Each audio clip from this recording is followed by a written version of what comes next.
بخاری شریف میں کتاب الجنائز میں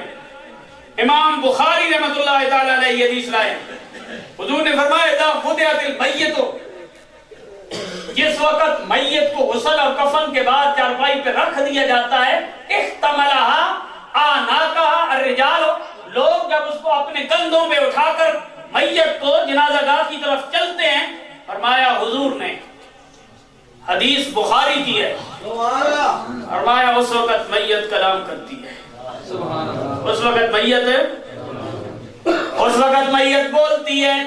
اس وقت کلام کرتی ہے، بچی روح والوں کی میت، بری روح والوں کی،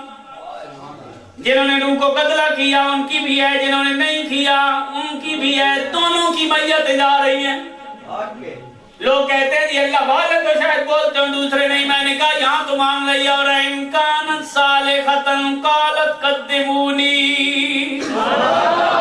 میرے کریم نے فرمایا اگر مرنے والا بندہ صالح ہے، نیک ہے، وہ اس وقت کندھوں پہ آنے کے بعد کلام کرتی ہے قدمونی، مجھے آگے جلدی لے جاؤ، مجھے آگے، کسے دے سر تے تاج حکومت، کسے دے سر تے تاج حکومت،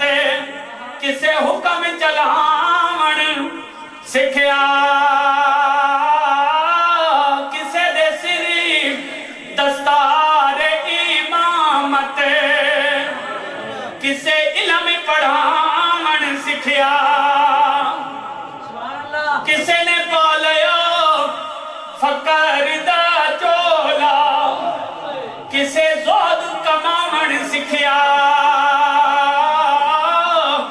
آدم ویکھی مقدری اساڈا، سیار مناون سکھیا۔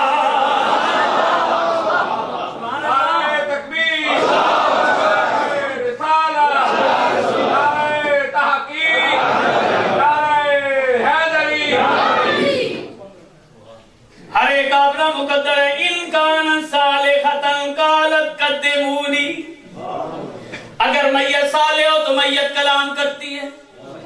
کلام کرتی کیا کہتی ہے، مجھے جلدی لے جاؤ، آگے لے جاؤ، اسے پتہ ہے کہ جو وعدہ عالم ارواح میں کر کے آئے وفا کر کے جا رہے ہیں،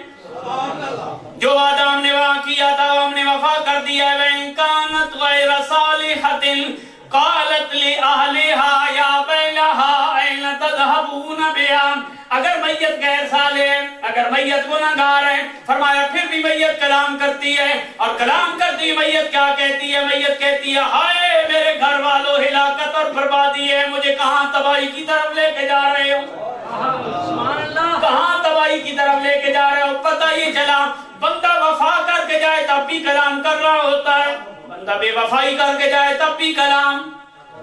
کندھوں پہ اٹھانے والے مجھے بتاؤ تو صحیح نہ، کبھی آپ نے سنا ہے باپ بولا ہو، ماں بولی ہو، بھائی بولا ہو، بیٹا بولا ہو، کندھوں پہ اٹھانے کے بعد کبھی کسی نے نہیں سنا؟ اسی لیے لوگ کہتے ہیں یہ کیسے مان جائیں کہ وہ بولتا ہے۔ میں نے کہا یہی تو بات ہے، جب بارگاہ مصطفیٰ میں آؤ، عقل کے گھوڑے باندھ کے آؤ،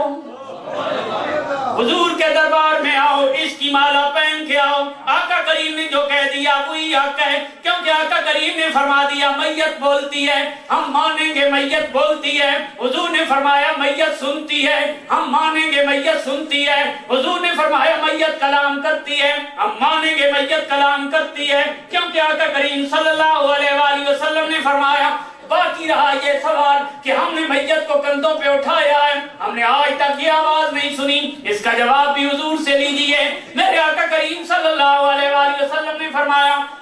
یسمعُ صوتها کل شیء الا الانسان، فرمایا انسان کے علاوہ ہر شے میت کی اس گفتگو کو سن رہی ہوتی ہے، میت کہ اس گفتگو کو انسان کے علاوہ ہر شے، پھر انسان کیوں نہیں سنتا؟ پھر انسان کیوں نہیں سنتا جب باقی سارے سن لیتے ہیں؟ پھر انسان کیوں نہیں سنتا؟ اس کا جواب بھی حضور سے لے۔ جب سارے سن رہے ہیں پھر انسان کیوں نہیں سنتا؟ اس کا جواب بھی کریم نے دیا، فرمایا لو سمع الانسان لصعق، اگر انسان سنے تو انسان بے ہوش ہو جائے۔ بیٹھے ہیں، آپ نے ایک مسئلہ سن رکھا ہوگا کہ اگر کسی علاقے میں طاعون آ جائے، طاعون کی بیماری آ جائے، تو وہاں سے بھاگ کے دوسرے شہر میں نہیں جانا چاہیے اور دوسرے شہر سے وہاں بھی نہیں آنا چاہیے۔ وجہ علماء نے بیان فرمائی ہے، فرمایا وجہ یہ ہے کہ اگر طاعون کے علاقے سے یوں صحت مند بندے بھاگنا شروع ہو جائیں تو ایک یہ ہے کہ اس کے جراثیم دوسری آبادیوں میں پہنچ جائیں گے، اور دوسری وجہ یہ ہے کہ اگر صحت مند بھاگنا شروع کر دیں تو ان کو دفنائے گا کون؟ یہ جو پیچھے مار رہے ہیں ان کو کون دفنائے گا؟ اور آنے کی اس لیے پابندی ہے کہ یہ خودکشی کے مترادف ہے۔ تو یہاں پر یہ جو انسان نہیں سنتا،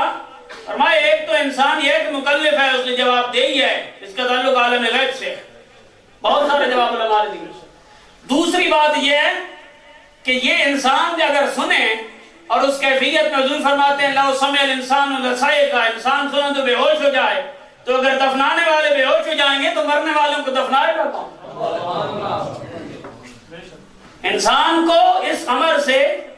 لا تعلق کر دیا گیا ہے، لیکن ماننا ہے کیونکہ حضور نے فرمایا ہے۔ سبحان اللہ۔ پتہ یہ چلا کہ انسان جب مر جائے تو ختم نہیں ہوتا، مسلمانوں کے عقیدے کے مطابق ختم نہیں ہوتا، قرآن کے مطابق ختم نہیں ہوتا، حدیث کے مطابق ختم نہیں ہوتا، وہ بولتا بھی ہے، وہ سنتا بھی۔ بخاری کے اندر ہے، مسلم کے اندر ہے، دونوں اماموں نے بات قائم کی ہے کہ میت جو ہے وہ مرنے والا جو ہے قبر میں جب دفن کر دیا جائے تو اس وقت وہ آواز بھی سنتا ہے۔ حضرت امام بخاری رحمۃ اللہ تعالی علیہ نے فرمایا، اسی باب کے تحت حدیث لے کے آئے کہ جس وقت میت کو قبر کے اندر دفن کر دیا جاتا ہے، مٹی ڈال دی جاتی ہے، لوگ واپس چلنا شروع کرتے ہیں، ان کے چلنے کے ساتھ جو پاؤں کی آواز پیدا ہوتی ہے، انہو لیسمع قرع نعالہم۔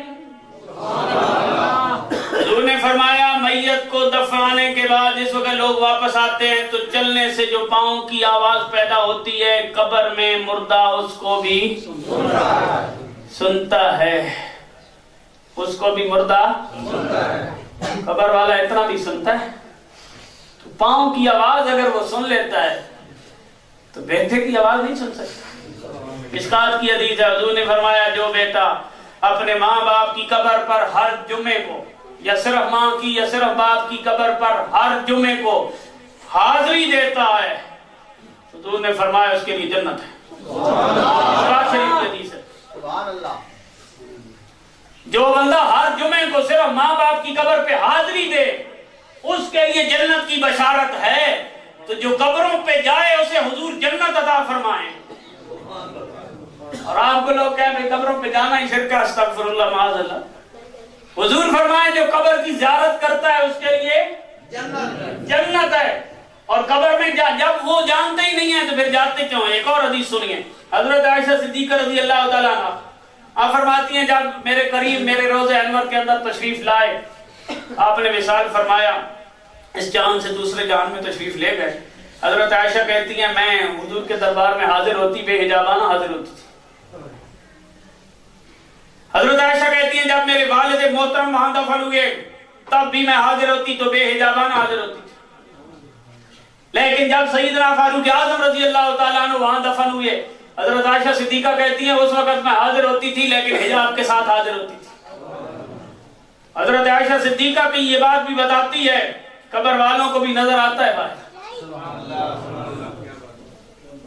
قبر والوں کو باہر نظر آتا ہے اور ان کا شعور اور ادراک ہوتا ہے۔ قبر میں بالکل یہ کہانی ہی نہیں ہے بھائی قبر میں بندہ جائے تو بالکل ختم ہو جاتا ہے، اسلام کے اندر یہ شے ہی نہیں۔